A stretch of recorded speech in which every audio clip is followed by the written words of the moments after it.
అక్కడ నుంచి తెలుస్తుంది కదా కంటారెడ్డి.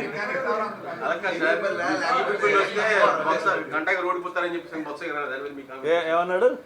గంట చీపులు వస్తే ఓడిపోతారని చెప్పి అట్లా అన్నాడు అనుకోండి. అన్నాడా? అన్నారు. అవునా?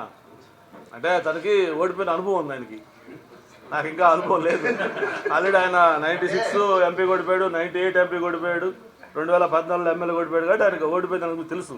నాకైతే ఇంకా అటువంటి అనుభవం లేదు.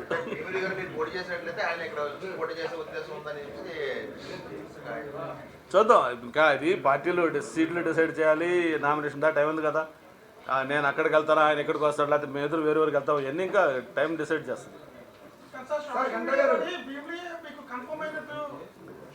కన్ఫర్మ్ అయితే అఫిషియల్గా మీ అందరిని పిలిచి చెప్తారు ఏది కన్ఫర్మ్ అయినా.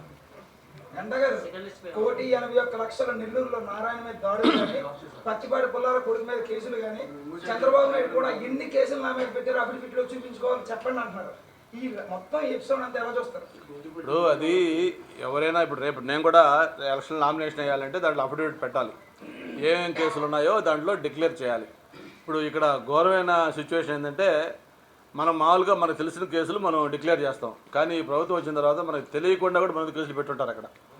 ఎందుకంటే అటువంటి పరిస్థితులు వస్తూ ఉంది. చంద్రబాబు నాయుడు గారా లేకపోతే నాదా నీదని కాదు, తెలుగుదేశం పార్టీ నాయకులు ప్రతి ఒక్కరు కూడా రైట్ టు ఇన్ఫర్మేషన్ యాక్ట్ కింద కన్సర్న్డ్ ఎస్పీ గారికి రాసి, బాబు ఇట్లా మాకు ఏమేం కేసులు మా మీద ఉన్నాయి చెప్పండి, లిస్ట్ ఇవ్వండి అని చెప్పి తీసుకొని అది అఫిషియల్గా ఎన్క్లోజ్ చేస్తున్న పరిస్థితి.